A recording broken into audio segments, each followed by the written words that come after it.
came into office in January 2021, right after the first insurrection in this country's history, and under a cloud of suspicion cast on him by the previous president that he wasn't the rightful leader. But instead of getting bogged down by all that drama, he rose above and from day one spent his time and political capital addressing the pressing issues facing the nation. With the pandemic top of mind, he immediately passed the COVID relief bill, managed the successful cross-country vaccine rollout, staved off economic collapse with things like rent freezes and eviction moratoriums and stopping student loan payments and cutting childhood poverty by 40%.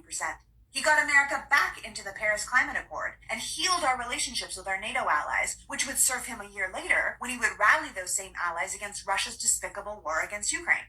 Despite being told it was impossible, Biden was able to pass a bipartisan infrastructure bill. So after decades of hearing about our crumbling infrastructure, the Biden administration actually passed a $1.2 trillion infrastructure package that authorized the federal government to spend money on roads and bridges and highways and airports and train stations, as well as bringing universal broadband to every American citizen and removing all the lead pipes that were slowly poisoning us. He signed the PACT Act, which will provide health care and benefits to veterans exposed to burn pits in Afghanistan and Iraq. He signed the CHIPS Act, designed to strengthen American-made manufacturing, advanced computing, quantum information technologies, and biotech. So we'll have more homegrown jobs in high tech right here, and we can stop shipping jobs overseas to strengthen the economies of countries that pose a national security threat.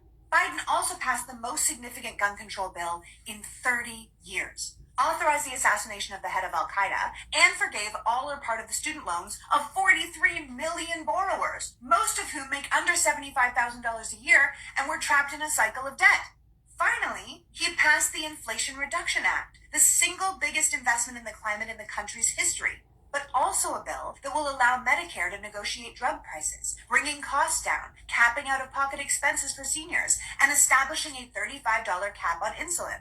The bill also imposes an internationally negotiated minimum tax rate on billion-dollar companies, so they can no longer avoid paying taxes.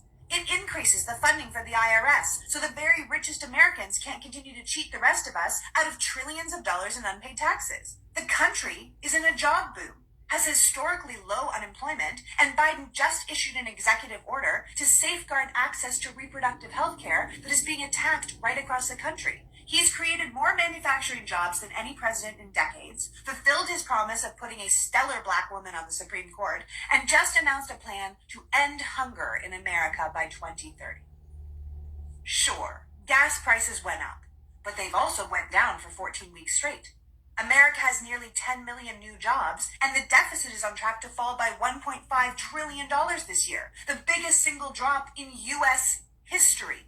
To contrast that with the last administration, the deficit went up every single year Trump was in office.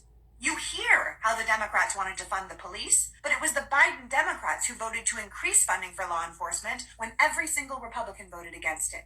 We hear about how the borders are open, but the Border Patrol and DHS under Biden has seized tens of thousands of pounds of drugs this month alone, and apprehensions are up across the board. In fact, the 2023 border policy is almost 600 pages long and includes $17.5 billion from America, with Biden getting Mexico to agree to throw in $1.5 billion to even it out.